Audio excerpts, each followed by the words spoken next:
Olá, eu sou a Sara e neste vídeo irei abordar sobre o SARS-CoV-2 no Brasil. Para isso, me baseei neste artigo publicado na revista Science em setembro de 2020 por Cândido e colaboradores. Bem, SARS-CoV-2 é a abreviatura de Síndrome Respiratória Aguda Grave Coronavírus 2, que é um novo beta-coronavírus com um genoma de 30 mil bases, que foi relatado pela primeira vez na cidade de Wuhan, na China, em dezembro de 2019. E em 30 de janeiro de 2020 foi declarado como uma emergência de saúde pública de preocupação internacional, tendo uma taxa de letalidade da infecção com valores maiores naqueles com mais de 60 anos, sendo que muitos indivíduos são assintomáticos ou pré-sintomáticos para a doença, o que complica as avaliações epidemiológicas. Alguns países como a China, Itália e Espanha conseguiram controlar a epidemia por meio de intervenções não farmacológicas, como por exemplo isolamento social, uso de máscara, álcool 70. Entretanto, mesmo que o Brasil tenha adotado essas medidas, o número de casos e mortes só continua crescendo. E esse aumento é visível no gráfico A, onde mostra o número cumulativo de casos notificados em azul e óbitos em cinza. Em 12 de julho de 2020, o Brasil havia relatado 1.800.827 casos de SARS-CoV-2, sendo o segundo maior número do mundo. Na imagem B, mostra o número de casos confirmados cumulativos até 30 de abril de 2020 e dá para notar que os casos estão concentrados na região sudeste, principalmente em São Paulo. Vários fatores dificultaram a avaliação em tempo real da transmissão do vírus, como por exemplo os atrasos na notificação e o acesso heterogêneo aos testes entre as populações.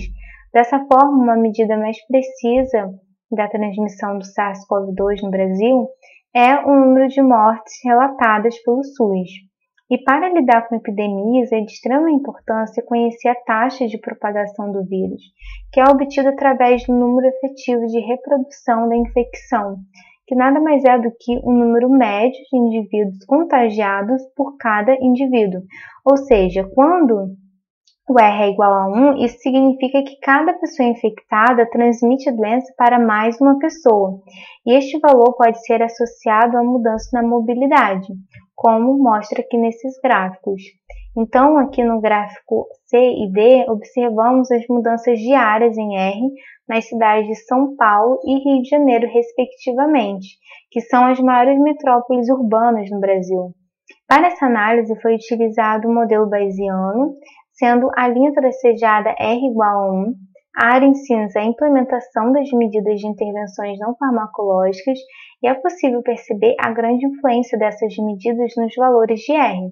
No início da epidemia, o R era maior que 3, e depois da implementação das medidas, os valores de R caíram perto de 1. Há milhares de sequências genômicas depositadas em bancos de dados de acesso público.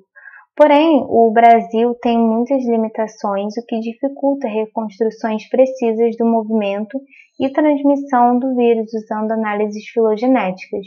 Então, neste estudo, o objetivo foi investigar como o SARS-CoV-2 se estabeleceu no país e quantificar o impacto das intervenções não farmacológicas na disseminação espaço-temporal do vírus.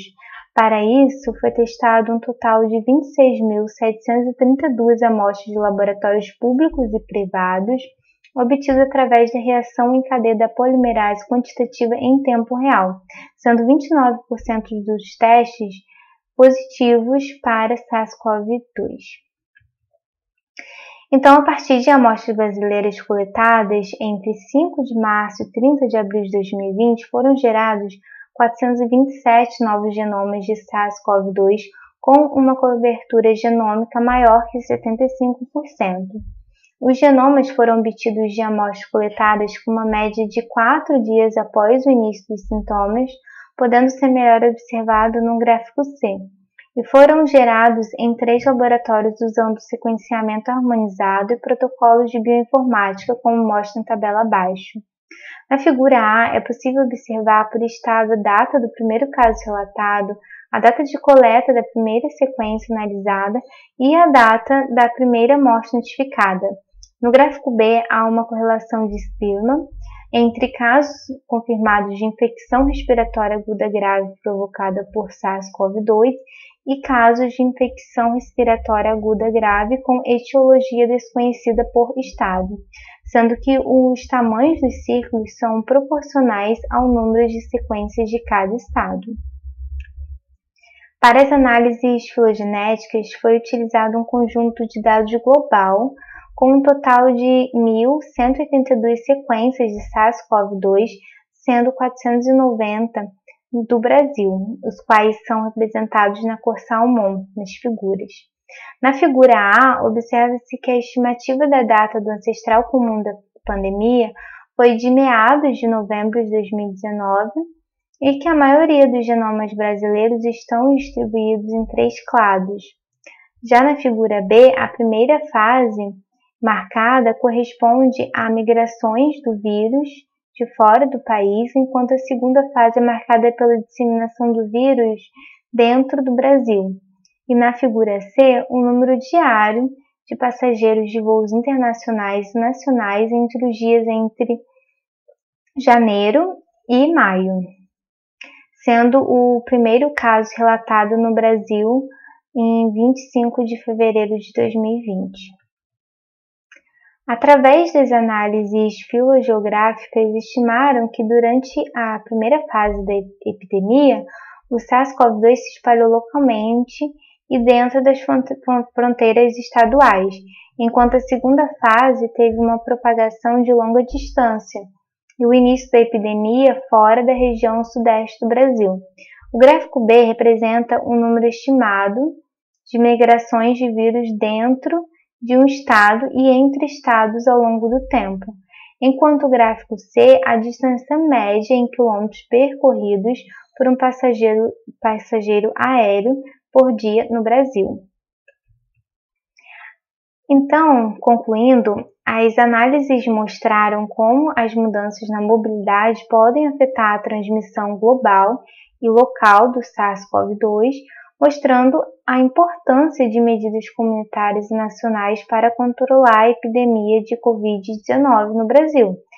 Entretanto, apesar da redução da transmissão do vírus através das intervenções não farmacológicas, o número de casos de morte no Brasil aumenta continuamente, destacando a necessidade de implementação de triagem diagnóstica rápida e acessível, entre outras medidas. Essa é a referência do artigo e muito obrigada por assistir até aqui.